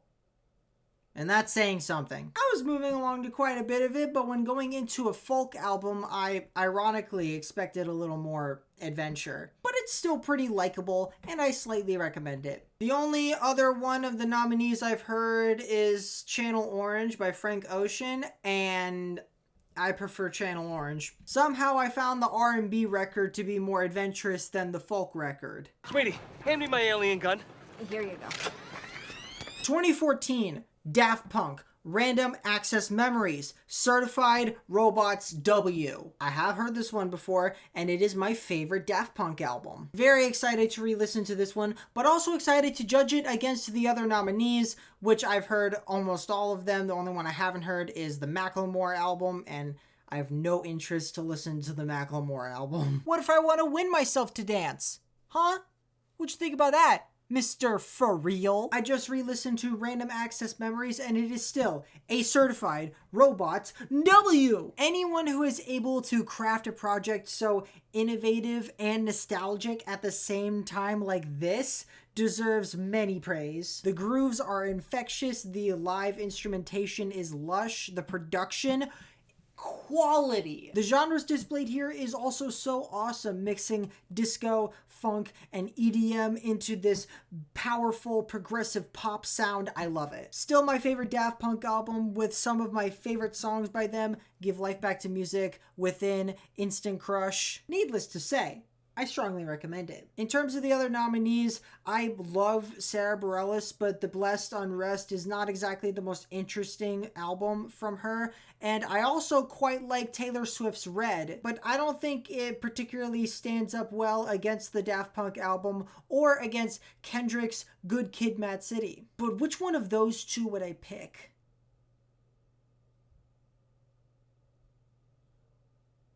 We're going with the Kendrick album, only because Good Kid, Mad City is a little more thematically enticing to me. Traitor!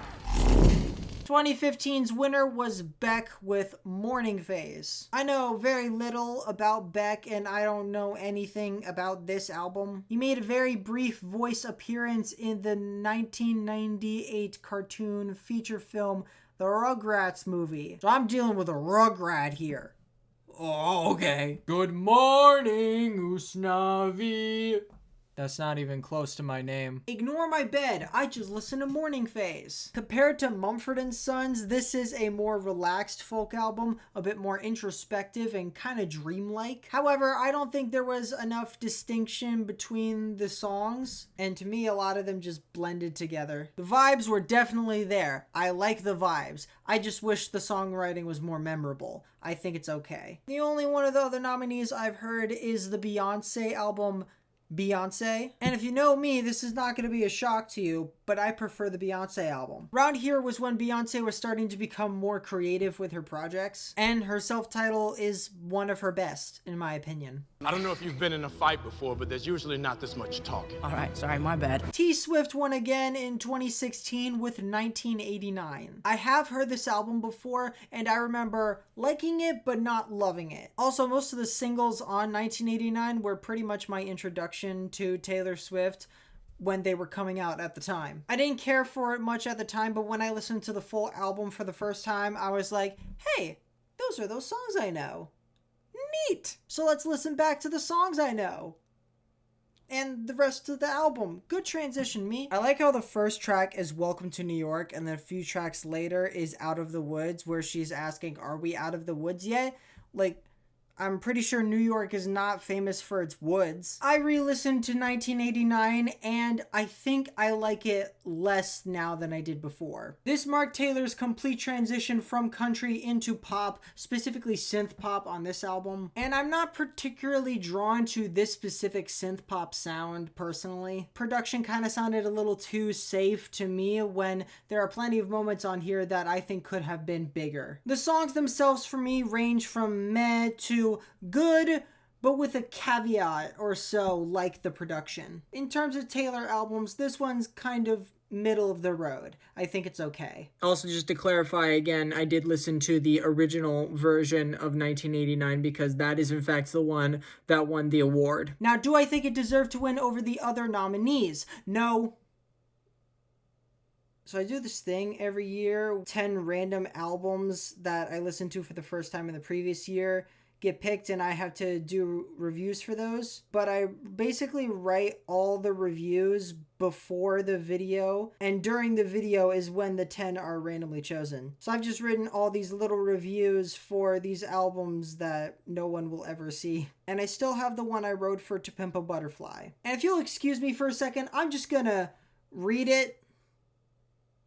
Here we go! The lyrical topics and themes are insightful, interesting, and incredibly layered, touching on political commentary and personal struggles. Whether it be negative stereotypes of African Americans on King Kunta, applying new knowledge to past experiences on hood politics, the very hopeful track All Right, a song which eventually became a rallying cry for the Black Lives Matter movement, or the discussion of guilt, depression, and suicidal thoughts on the track You, which is complemented greatly by a performance that sounds like Kendrick is on the verge of tears. Speaking of performances, Kendrick is at the top of his game with his inflections and top tier flows. But besides him, every other artist on this delivers tenfold. Some of the highlights for me being James Fauntleroy's emotional chorus on How Much a Dollar Costs, Rhapsody's amazing verse on Complexion, Snoop Dogg's very simple yet thematically effective feature on Institutionalize, and Thundercat's stellar bass work across multiple tracks. The instrumentals are also all around incredible, having an old school vibe with a modern touch to it. Whether it be the sexy neo-soul song These Walls, the G-Funk inspired track I, with a great Isley Brothers sample, the very angry and hardcore track The Blacker the Berry, and even the freaking jazzy interlude for Free is musically bonkers. There's so much more to this album that I haven't even mentioned, like the overarching poem and a cohesive conversation with a dead person.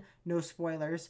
I adore this album so much and strongly consider it to be a modern day classic. I strongly recommend To Pimp a Butterfly. Hey, why is this Weeknd album here? Blow that piece of junk out of the sky! Adele won again in 2017 with 25. Oh, the numbers. I have heard this one. I remember not liking it as much as 21, but still enjoying it. Also, I don't know about you guys, but I just think it's kind of funny how the album cover is her disembodied head. Where is her neck? Where is it? Hello from the other side.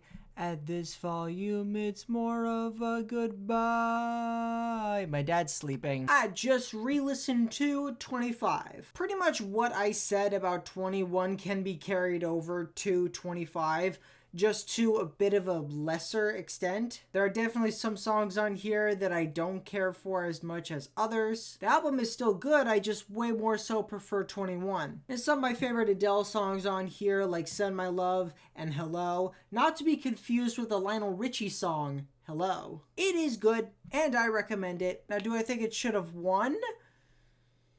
Well, in the words of Adele herself, the Lemonade album was just so monumental, Beyonce. We were actually just talking about Lemonade in my music appreciation college class. Teacher was using it as an example of a concept album. And rightfully so, it's a great concept album. And also one of Beyonce's best albums. So yeah, I much more prefer the Beyonce album. We're not even gonna discuss that Drake album. I don't even know how that ended up on this list. What's the matter with you kids? You never seen a spaceship before? With 2018, I can finally, for the first time, say I have listened to all of the nominees. Woo!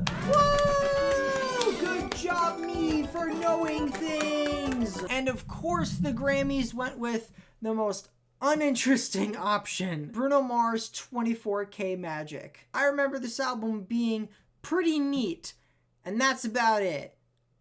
So let's see if it's actually more than that. I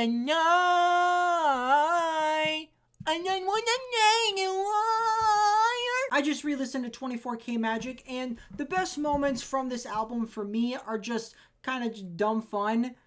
And that's really all I needed it to be. I like having my me time and not caring about anything else while jamming out to songs like the title track and Finesse. I also have a bit of nostalgia for some of the songs here. So take with that as you will. It's not a perfect album. Not every song is that engaging. And like I literally said before re-listening that this was the least interesting album out of the nominees. But I could still have fun with it. I slightly recommend it. When looking at the other nominees, I think out of this bunch, I would rather go with the Jay-Z album. I really like the vulnerability of 444, and it's probably my favorite Jay-Z album, honestly. Are you crying? No. Yes. 2019's winner was Golden Hour by Casey Musgraves. I have not heard this album, and I haven't heard much from Casey to begin with, but I have heard chitter chatter about this album. Some people saying it's pretty good, some people saying it's pretty bad. Let me find out for myself. So what exactly is the Golden Hour? Is it noon? Is it 8 a.m.? Is it 5 p.m.?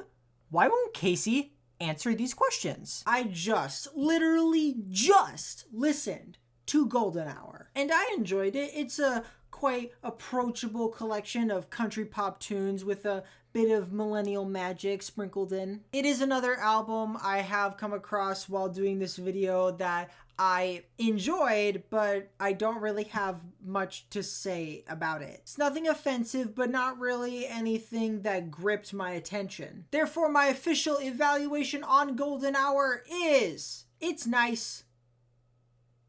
I also slightly recommend it. Out of the other nominees, the ones I have heard are Scorpion, which absolutely not. Her, Beer Bongs and Bentleys, which those two I like, but I don't think are great. And then there's Black Panther, the album music from and inspired by. And I'm going with that one. I find the Black Panther album to be more exciting and adventurous, plus a stellar cast of various artists, minus Future.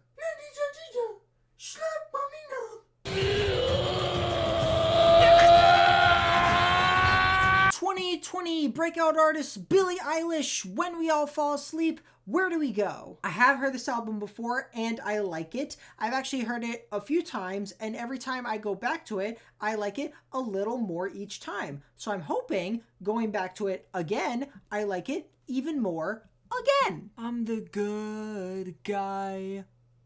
Wait, I have a class in 10 minutes, but it's fine because I just re-listened to When We All Fall Asleep, Where Do We Go? This will most likely be remembered as one of the best debuts of the 2010s. And I very much agree with that. I love this album's distinctly vulnerable and eerie style of bedroom pop, with my favorite tracks being the ones leaning more towards a scary vibe. The production helmed by Billie's brother Phineas is outstanding and suit the songwriting perfectly. Billie's hushed vocals are great and keep me interested as to what might happen next in the album, along with the depressing lyrics. I regularly go back to so many songs off this album. I love it. I strongly recommend it. The only other nominees that I have heard is the Her album, which I think is good, but not as good as the Billie record, and the Lil Nas X EP, which I don't know why that's here, considering this is Album of the Year, not EP of the Year. You're a deeply mistrusting person, and I respect it. 2021. I actually have a video of me reacting to the 2021 Grammys as they happened. Dear God, please don't give Taylor Swift Album of the Year. Please give it to Haim. I don't even really know who they are. I just watched their performance here and I think they're cool. They gave it to Taylor Swift! Now hold on everyone, that reaction was kind of premature on my part, admittedly, because that was before I actually listened to Folklore. And I have heard Folklore already before doing this video, and I remember it being great. So let us evaluate if it's still great. Just realized that if I did this project earlier this year, then I would have listened to the song August in August. I re-listened to Folklore, and it is still great. This was her breakaway from pop into a more folk sound, and this refreshing direction curated her most intimate and rich batch of tunes yet. in my opinion. Every emotion conveyed feels raw and real. The songs are beautiful and layered, and her storytelling, which has always been her strongest suit, is on another level here. This is my favorite Taylor Swift album, and it is definitely a defining quarantine album. I strongly recommend it. Out of this wild batch of other nominees, the only ones I've heard is the Post Malone album, which I'm not big on at all, and the Dua Lipa album, which I quite enjoy Future Nostalgia, but I prefer Folklore. Avatars only, go round.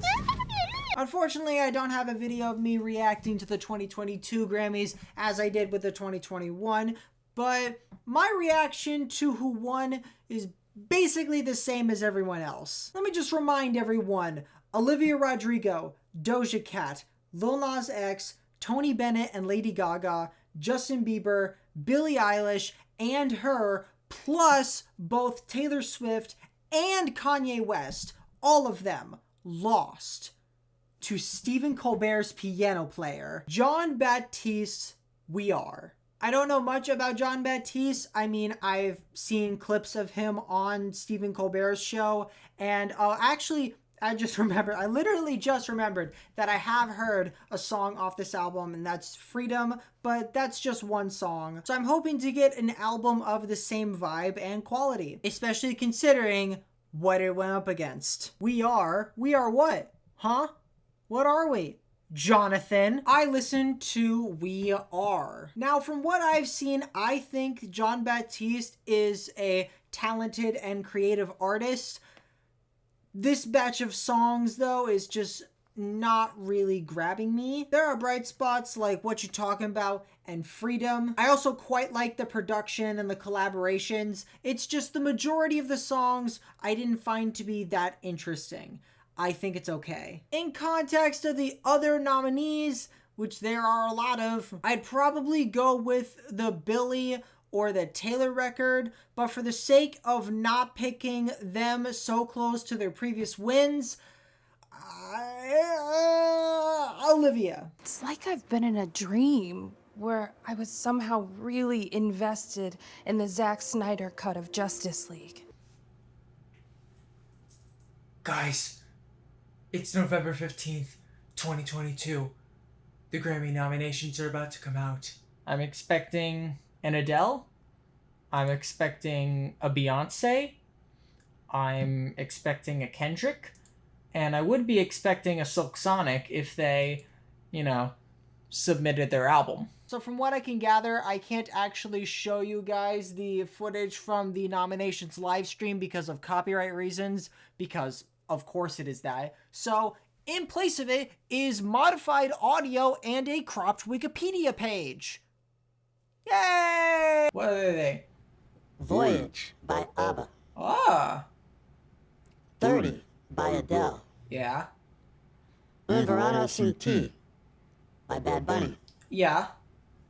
Renaissance, Beyonce. There we go. Good Morning Gorgeous Deluxe by Mary J. Blige. Mary J. Blige. Awesome. In These Silent Days by Brandy Carlisle. Okay. Music of the Spheres by Coldplay. Okay. Mr. Morale and the Big Steppers by Kendrick Lamar. Mm-hmm. Special by Lizzo. Yeah.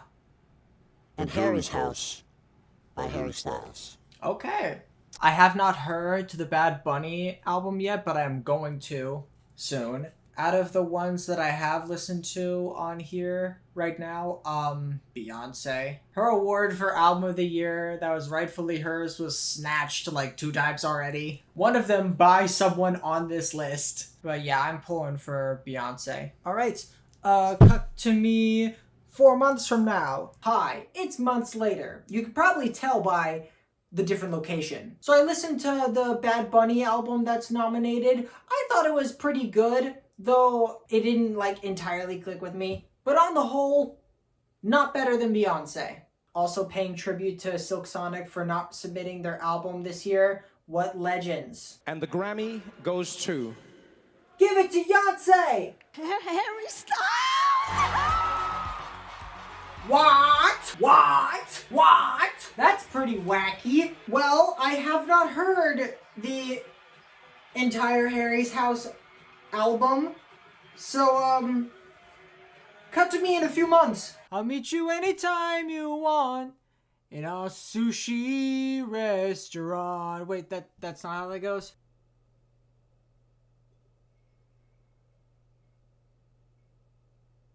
I listen to Harry's House. It's mid. Yeah, unfortunately, not a lot from this album really grabbed my attention. There were a few neat tracks here and there, like music from a sushi restaurant and As It Was. But for the rest of this album, I find the majority of it to be, I don't want to say generic, but I also kind of do.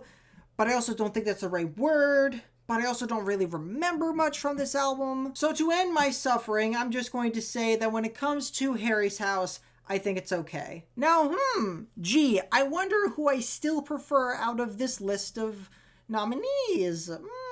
I've talked about why I like Renaissance in length before. Great dance pop disco album with incredible cohesion to it. My favorite Beyonce album. And I'm not just saying that because I saw most of these songs live. It should cost $1 billion to look this good! I definitely prefer Renaissance over Harry's House.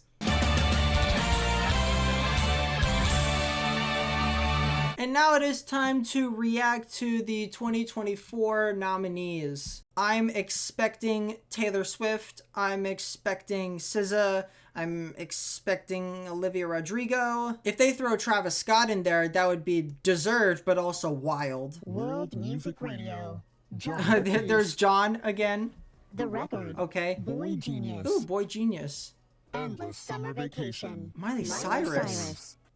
What? Did you know that there's a tunnel Lana under Del Rey. Ocean Boulevard? Yeah. Lana Del Rey. Should have expected that, The honestly. Age of Pleasure. Janelle Monáe. Huh. Guts. Olivia Rodrigo. Olivia Rodrigo, there we go. Midnights. Taylor Swift. Yep. And SZA. SOS. There we go. SZA. I forgot that they lowered the list from 10 down to 8 again, which I think is cool. Also kind of cool that almost all of these nominees are women. Women's sweep? Question mark? The only non-woman here is Jon Batiste again. Why? The only one of these I've heard right now are Guts and Midnights. And out of those two, I'm hoping for Guts to win, but I know Midnights is gonna win. Although we just talked about a year where they gave the award to Harry instead of Adele, like everyone expected. So who knows what will happen? Let's see. Cut to me in February. So since the nominees came out, I have listened to SZA's SOS and Boy Genius's The Record, and I rescind my vote for Guts and am now going for The Record. So sorry, Olivia, for kicking you to the curb, but at the same time, I'm kind of not. And the Grammy goes to... Oh, I wonder who it's gonna be. Taylor Swift. Wow! Who would? Snow, did you guess? Did you guess who it was? Did you guess it? Taylor is now the winner of the most albums of the year. And I have heard Midnights before, like I said. So I guess I gotta re-listen to it now. Karma is actually my boyfriend, okay? Get your own, Taylor, please. Gosh. As the final album for this video, I re-listened to Midnights. And it's not mid, but it's not much better than mid. At least that's what I think. I mostly like the vibe that they were going for with more bedroom pop sound, and I like a fair few of the tracks, mostly the singles, but there were a lot of moments on here that I felt were not bland, but definitely not as interesting as the standout moments. I actually quite liked this when it came out. I actually made a parody reaction video to it. Chick chicky boom, chick chicky boom! But now I more so find myself appreciating the tracks rather than actually liking them. And there were also some tracks where I was just completely checked out. Now that I'm thinking about it, if Taylor kind of shortened the track list by like half, I think this could have been a cute little EP. But as Midnight stands right now, I'm gonna say I think it's okay. But maybe if I was in a different mood, it'd be a slightly recommend. I don't know. What I do know is that I still prefer The Record. I prefer the instrumentals on there. I really love the intimacy of The Record. It's a very emotional record, The Record is. The Record made me cry, and Midnights didn't. So, oh, but I sure can't wait for Taylor to win this award again next year for the Tortured Poets Department. The Grammys, everyone. So, after listening to all those albums, what is my takeaway from this? Well, I could say that the Grammys should pay more attention to the up-and-coming artists actually stirring the pot, instead of mostly just legacy acts and popular artists that sell well. I could say that the curators of the nominations should pay more attention to a bunch of other genres, namely electronic and metal music. And I could say overall that the Grammys should be doing better to recognize people in marginalized communities. I could champion all of those ideas, if not for the fact that the Grammys don't fucking matter. They don't. The Grammys do in fact not matter. I explained my reasoning as to why I think Beyonce should have won in 23. But there are other people that think that Kendrick should have won, or Bad Bunny, or that Harry winning was perfectly valid. And the best part about all of those mindsets is that none of them are wrong, because there is no such thing as inferior music. Because, say it with me now, it's all subjective. We all have our own biases as to what music we like and don't like. The Grammy voters have sure shown that. But awards like this for art, outside of like being put on a resume, they just don't mean anything. And even in terms of like giving validation to the artists for their work, there are much better ways to do that, almost entirely involving the fans and not a faceless body of voters. The Grammys is the music industry celebrating the music industry. If you don't like the Grammys, don't watch them, don't pay attention to them, and just listen to the music you like. That's all. Now, if you'll excuse me, I'm gonna do exactly that with the greatest album I've ever heard, Nickelback's All the Right Reasons. Look at his photograph. Every time I do it makes me laugh. I don't actually know the words. Some photograph. I sure like putting photographs in frames. I gotta do an outro for this video, and this is what I came up with.